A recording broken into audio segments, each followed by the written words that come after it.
Hello ẹ̀yin èèyàn mi. Wọ́n mà ní Ashley o níbi tó ti fẹ́ lọ fògùn sínú oúnjẹ kábíyèsí. Kúùkù ṣoúnjẹ tán pé ẹni ẹlẹ́ni bó ṣe máa ń ṣe oúnjẹ fún kábíyèsí nìyẹn.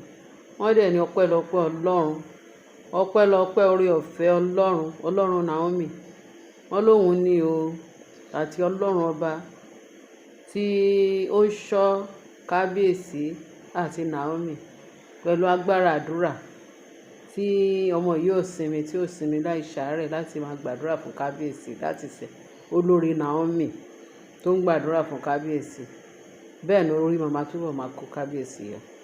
Ashley kan náà ni o, bí ìtẹ̀kùn apọ̀kọ̀jẹ, òun lé ní òun lọ́la, òun lẹ́ everyday. Wọ́n ròyìn o pé àṣírí ẹ̀ wá tú wọ́fúlẹ̀ lẹ́nu. Wọ́n ló tún rẹpẹtẹ báyìí o pé ibi tó ti ń yọ kẹ́lẹ́kẹ́lẹ́ tó fẹ́ lọ bó ṣe ṣí oúnjẹ kábíyèsí tó bẹ̀rẹ̀ sí ní gbọ́n oúnjẹ gbọ́n nǹkan sínú ẹ̀. Bí kúùkù ṣe débẹ̀ tó rí wọ́n ní kì í ṣe kékeré, wọ́n ní ẹ wá wo ló bá pariwo pé kí ni òun kọ́ o àfi gbọ́nrangọdọ tó ju kíní àti páànù àti nǹkan tó mú dání àti gbogbo àwo gbogbo ẹ̀ṣá gbòrògodò. Ọmọ yẹn bá pariwo yẹn kúùkù tó pariwo tí gbogbo èèyàn gbọ́ kán wá Ashley. Ashley ṣe ferege pé láyé ó parọ́ mọ́ òun. Ọlọ́run wá ṣe pé CC camera kún everywhere. Wọ́n ló gbé Ashley live. Ó gbé Ashley live níbi tó ṣe fẹ́ gbọ́n oúnjẹ tó fẹ́ gbọ́n ògùn sínú. Wọ́n ló tiẹ̀ ti gbọ́n sí tán wọ́n tó kà. Ṣé rájú ayé àbẹ́ẹ̀rí? Ọlọ́run ló ní kí ẹni ẹlẹ́ni rí o. Tó wá pé kúùkù yóò rí kì í ṣe ìta à ń sọ yìí o. Kì í ṣe ìta à ń sọ yìí o.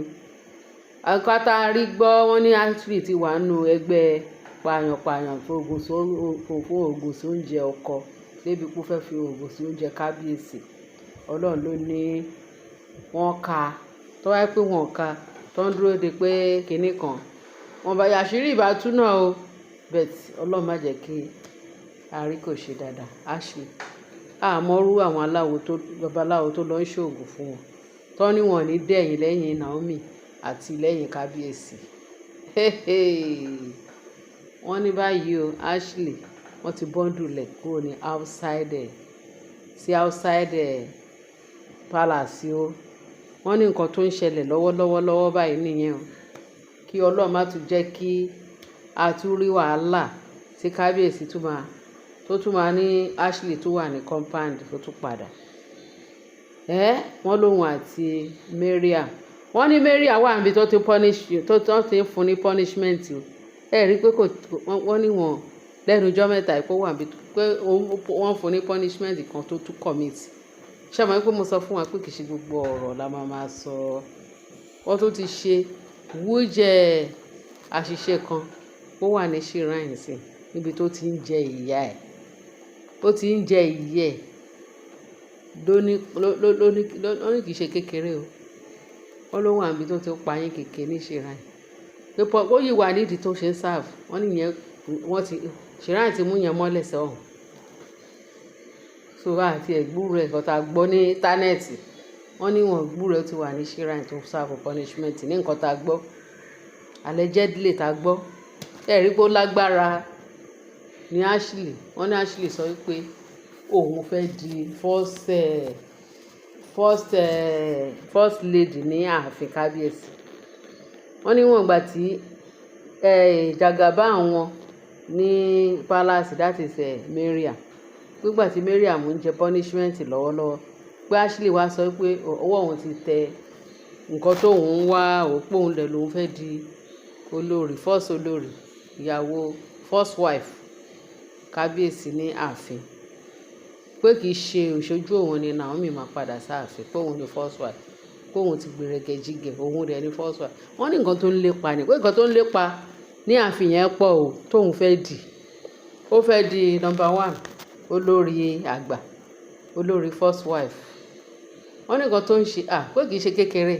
Wọ́n ní kékeré ni ti Mariam pé Ashley ó wà desperately. Wọ́n ló wà desperately kì í ṣe kékeré o. wọ́n lòun fẹ́ di gbogbo everything all and all. Wọ́n ní bó ṣe kó ga sókè gidi gan leléyìí. Wọ́n ló ní òun ò ní gbọ́ òun ò ní gbà àfi tóun bá di nǹkan tóun fẹ́ dì láàfin, pé kì í ṣe ìṣojú òun. Wọ́n ló ti sọ bẹ́ẹ̀ o. Wọ́n ló sọ pé kì í ṣe ìṣojú òun ni Naomi máa wá sáàfin yẹn níwọ̀n ìgbà tóun wà láyé, pé láyéláyé. Wọ́n ní over her dead body. Ẹ̀mí mímọ́ o, wá gbé wa níjà, wá gbé Naomi níjà. Olúwa o. Wọ́n ní aṣiwèrè ló ní kò sọ Ọlọ́run. So ó máa ṣe o, ó máa ṣe o, ó máa ṣe o, ó máa ṣe o. Ọmọ ènìyàn, Ọlọ́run náà sọ, Bíbélì jẹ́ kó fi yé wa.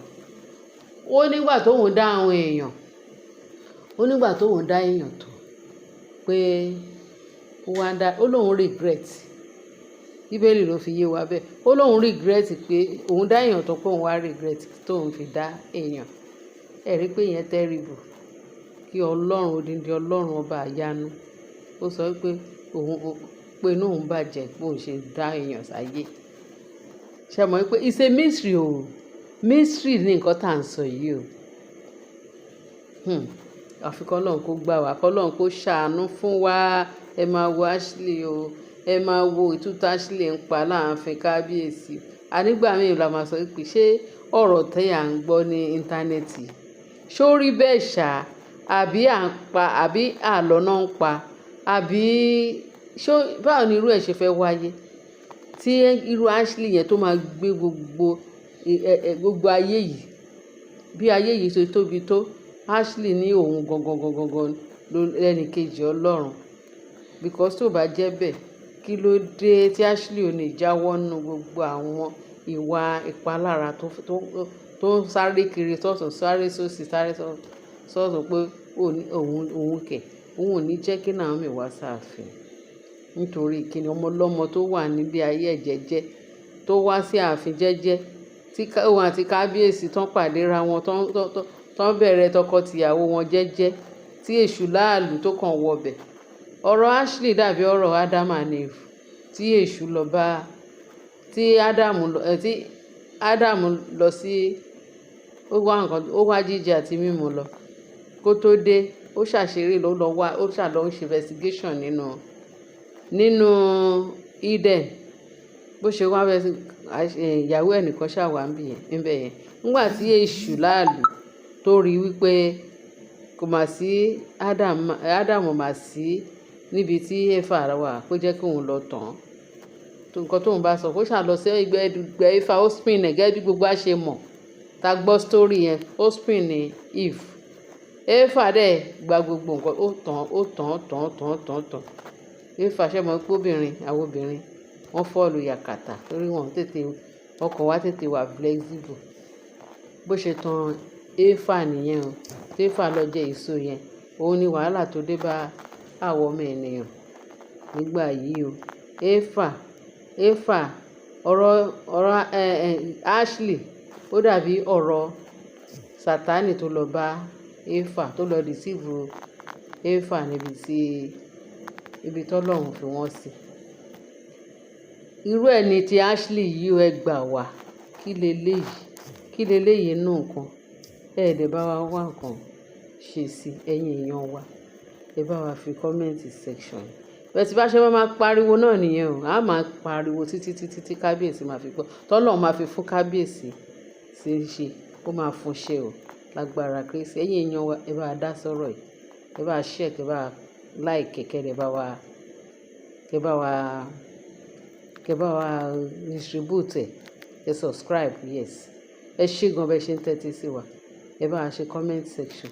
A máa gbúrò yín comment section yín onílàkàyè ẹ̀yin èèyàn mi tó ṣẹlẹ́ńkẹ́jọ. Ẹ pẹ̀lẹ́ o, mo rọ́wọ́ yín o, mo rí gbogbo ara yín o. Ọlọ́run á máa bless wa o. Ọlọ́run á máa gbé yín ga. Ààbò Ọlọ́run, àánú Ọlọ́run yóò máa wà fún wa títí láéláé. Jésù Olúwa wa. Amen.